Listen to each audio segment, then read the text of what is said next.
So hello guys, Alicia nyo, nagbabalik ulit para sa ating panibagong video. So mga minamahal, meron talaga akong napapansin. Dito nga po kay former spokesperson Harry Roque. I think itong si Harry Roque, parang mentor ni Vice President Sara Duterte. Kasi paras lang sila ng sinasabi eh. Hindi ko alam kung ini-impluwensyahan lang ni Baklitang Hitad itong si Sara Duterte. Pero ang tanga naman ni VP Sara Duterte kung maniniwala siya dito nga po kay Harry Roque. Di ba matatandaan ninyo na nag-joke itong si VP Sara na tanggalin yung Office of the Vice President Presidential Seal kasi papalitan na daw ng Office of the President Seal. So tinanggal niya yung OVP Seal at gusto niyang ipalit yung OP Seal. So ang gusto niyang mangyari na parang patalsikin na si PBBM. Ganon yung gusto niyang i-point out na wala pang ang, di ba, hindi pa nga tapos yung termino na nagiging atat na sa pwesto itong si Vice President Sara Duterte. So ngayon napansin ko, may similarities ng mensahe si Sara at itong si Harry Roque. Nauuna pa nga itong si Harry Roque na magsalita. And I think, mga minamahal, mukhang linya na or baka nga pasimuno itong si Harry Roque, ini-influensyahan itong si VP Sara Duterte. Siguro mentor ni VP Sara itong si Harry Roque. Kumbaga sa madaling sabi, si Harry Roque, ang matatawag natin dyan ay sulsul demonyo. So tingnan nyo itong mga minamahal. Kung hindi ba naman tarantado itong si Baklang Hitad, pakinggan ninyo parang nababaliw na siya. Hindi pa nga tapos ang termino ni PBBM, gusto nang mag-people power. Okay lang. Wala namang problema mag-people power ka, pero yung papatalsikin mo without any reason, di ba nakakatawang isipin tapos irarason mo na hindi marunong magdala ng bansang Pilipinas itong si PBBM. Bakit? Marunong ba magdala ng bansang Pilipinas itong si Sara Duterte? Nagtatanong lamang po. So mga minamahal, ito kasi yun. Pagpatawag ng Pilipino, ang gagawin lang ng Pilipino, sige na, magpagamot ka na, magpahinga ka na, hayaan mo na yung nasa tamang pag-iisip, gaya ng VP Sara, ang magpatuloy. Dahil tayo, iisang bangka lang tayo. Siya ang kapitan. At kapag wala sa tamang isipan, lulubog at lulubog tayo. Hayaan na niyang ibang magpakapo ng ating bangka. Kawawa naman ang Pilipinas, no? Sa panahon ni Duterte, the most promising economy. Ngayon, the most missed opportunity.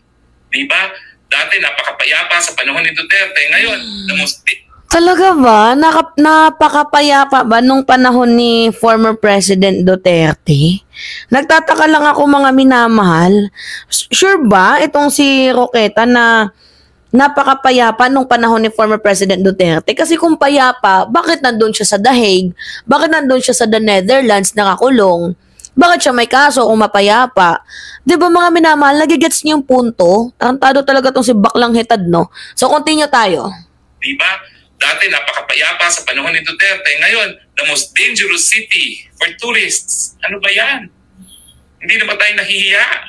And this is all in a matter of 3 years. Hindi naman tumatagal pa ang Marcos, and yet, nag-a-aspire pa sila ng Marcos forever. Kakayanin ba natin na ganito forever, mga kababayan? FYI, taong bayan yung nagsasabi niyan na Marcos forever. So, hindi na kasalanan ni PBBM kung gusto siya ng napakaraming mamamayang Pilipino. Kaya po gumising na kayo, ano ba naman yan? Talagang tayo pong soberenyang taong bayan ang dapat sisihin kung magtatagal tayo sa ganitong buhay. Kasi 2 beses na nga natin sinipa ang mga walang kwentang namumuno, kasama na yung ama niya, binalik pa natin. Ayan, sige, medyo may kasalanan din kami dyan, Inday Sara, dahil pabudol kami. Pero ngayon sinasabi na namin na budol, pwede ba gumising na kayo at gawin nyo ng katungkulin nyo bilang mamamayan, bilang soberenya, sisantihin na natin yung presidente niya. Sabihin natin, mag-resign ka na. At kapag hindi ka mag-resign, baka ikaw ay husgahan ng taong bayan at patalsikin sa pwesto gaya ng nangyari sa iyong ama. At yan naman po ay kinikilala bilang karapatan ng mga mamamayan sa ating saligang batas mismo. Dahil nga, meron talagang probisyon sa saligang batas ang tungkol sa people power. Okay, sige, Harry Roque. Hayaan na natin si Roqueta na mag-people power. You know, nagtataka lang ako, pinopromote ni Harry Roque itong si VP Sara Duterte na kesyo ganito ganyan. Pero Hindi niya ba napansin kung gaano tayo katarantaduhan, gaano tayo tratuhin, gaano tayo bigyan ng kahihiyan ni VP Sara, hindi lang sa bansang Pilipinas, kundi sa buong mundo? Hindi ba yun iniisip ni Harry Roque? Mapayapa? Hindi ba yun iniisip ni Harry Roque na sure ka ba mapayapa ng panahon ni Digong? Tapos sure ka ba na marunong magpatakbo ng bansang Pilipinas si VP Sara? Kasi you know what, mga minamahal, we are holding for accountability and transparency. So, paano siya magpipresidente kung madami siyang issue? No, naalala nyo din to mga minamahal? Siguro kaya yung mga bodyguard ni VP Sara Duterte, ayaw niyang tanggalin kasi meron silang ginagawang connection eh. Mayroong ginagawang anomalya. Natatandaan nyo sila chika. Diba? VP Sara ordered her to release confe funds to Colonel. Sabi ng OVP executive. So, which is sila chika yan. Kaya nga nung tinanggal yung nagbawas ng bodyguard, itong si VP Sara Duterte, ayaw niya ng dagdagan ng bago. Kasi baka yung bagong idadagdag, makarinig ng mga chismis, makarinig ng mga chika, diba? Mabuking yung kanilang ginagawang katarantaduhan.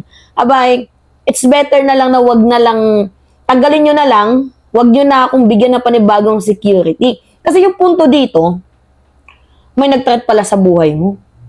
Diba? Nagigets nyo, may nag-threat daw sa buhay ni VP Sara Duterte. Pero, bakit walang nagawa yung kanyang mga security? Wala man lang nakaalam, wala man lang nag-report. Kaya nga, ano yung silbi ng security guard ng Office of the Vice President? Ito pala, mga minamahal, inuutusan pala ni VP Sara ang kanyang mga security. Mga minamahal na lumustay din ng pera ng kaban ng bayan. Sabi dito, Special Disbursing Officer Gina Acosta of the Office of the Vice President said Sara Duterte gave the go signal for her to turn over 125 million confidential funds in 2022 to a military officer. Ngayon, sino ba yung military officer na yon na tinutukoy ni OVP Executive Secretary na si Gina Acosta? Ito mga minamahal, si La Chica. Yan. Binabasa lang natin ha. Acosta made the testimony during the ongoing House panel inquiry on the budget use of the OVP and the Department of Education during Duterte's tenure as Education Secretary. So Acosta said she turned over 125 million confidential funds in 2022 to a certain Colonel La Chica. Kaya nga, matatandaan ninyo mga minamahal, nung natanggalan nga ng bodyguard, itong si Sara Duterte, tapos pinapalitan ng bagong bodyguard ng ating administrasyon, ayaw niya. Kasi ayaw niyang mabuking. Diba ayaw niyang baka yung bagong security guard ay snitch, madaldal, mag-isprikitik. So, iniiwasan ni VP Sara ang mga possible consequences. Kaya, okay lang, tanggalin nyo na yung gusto nyo tanggalin. Huwag na kayong magdagdag ng bago kung hindi nyo lang din ibabalik yung dating mong security. Diba? Parang ganun yung nangyayari, mga minamahal. So, sabi dito, may approval po kay Ma'am Inday Sara yon. There's an approval from Inday Sara. Acosta replied when asked Batangas lawmaker Luis Ro on the prompted her to give the huge amount to a certain Colonel La Chica of the Vice President Security and Protection Group. Kaya kung matatandaan din ninyo mga minamahal, nung nagsalita din si Zuleika Lopez, agad-agad pumunta si VP Sara Duterte doon nga po sa tinutuluyang detention facilities ni Zuleika Lopez. Dahil in the first place, nagsalita na din si medyo nadulas na din itong si Zuleika Lopez na ang sabi niya, yes, merong alam ang Office of the Vice President at ang Department of Education na sumulat sa COA itong kanyang himpilan na wag magbigay ng kahit anumang dokumento na hinihingi ng House of Representatives. Ang problema kasi hindi lang yan sila mambabatas meron din silang tinatawag na oversight function. So, nagalit yan si Inday. Mukhang dyan madadali, pinuntahan niya na si Zuleika Lopez. Kaya kung titingnan natin yung mga pattern, talagang mayroong anomalyang ginagawa itong si VP Sara. Sabi pa dito mga minamahal, Luis Ro asked Acosta and knew if she would have given 125 million to La Chica without approval of the Vice President. Acosta replied, hindi po, I won't. During the same probe, Acosta said she finds La Chica trustworthy because she said security officer has full trust and confidence of the Vice President. So, hindi pala pagbabodyguard ang purpose ni VP Sara sa kanyang Vice Presidential Security Group, kundi utusan niya sa pera, 'di ba? Utusan niya, kasabwat niya sa pangluloko sa kaban ng bayan. So, sabi dito, I trust Sir La Chica po kasi tinatrust po siya ng aking head office na si Ma'am Inday Sara Duterte. Yan yung sabi ni Gina Acosta sa Senate hearing. As if she only trusts La Chica because of the instruction of the Vice President, sabi niya, yes. So, pagkakatiwalaan ko si La Chica kasi yun din pinagkakatiwalaan ng Vice Presidente. So, kung hindi siya pinagkakatiwalaan ng Vice Presidente, hindi ko din siya pagkakatiwalaan. Now, Luis then pointed out that the Presidential Decree 1445 provides that the disbursing officer cannot delegate his or her function, which was contrary to what Acosta did with the 125 million. She added such disbursement of the public funds was unauthorized and that Acosta could face malversation to public funds due to negligence. Kasi hindi naman yan parte ng kanyang trabaho. Diba? Okay. Acosta said she was aware of this but said her deference to her boss, the Vice President, prevailed.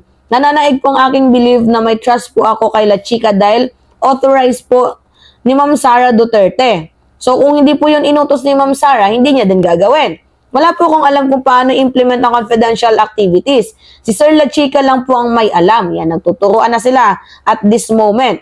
After her testimony, Acosta was being wheeled out of the Batasan Pambansa around 6:13 p.m. Naghilu-hiluhan, nagsakit-sakitan. So, Duterte was present during the House panel inquiry, accompanied Acosta until the letter was transferred to an ambulance that took her Veterans Memorial Medical Center or VMMC as of 6:38 p.m. according to the statement of the OVP. So, Miss Gina Acosta is currently unresponsive for now. So, House Medical Director Luis Bautista declared it's an emergency. So, nagsakit-sakitan na. Diba? Karamihan naman kapag naiipit ang iba, naka-neck brace, naka-wheelchair. Ito naman si Acosta, ay naghilu-hiluhan. Alright, mga minamahal. So, do you think, Harry Roque, worth it ba? Napatalsikin si PBBM tapos ang ipalit si VP Sara.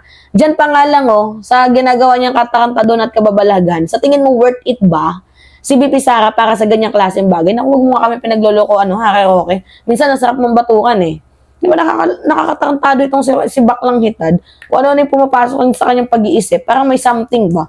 Di ba? Tarantado.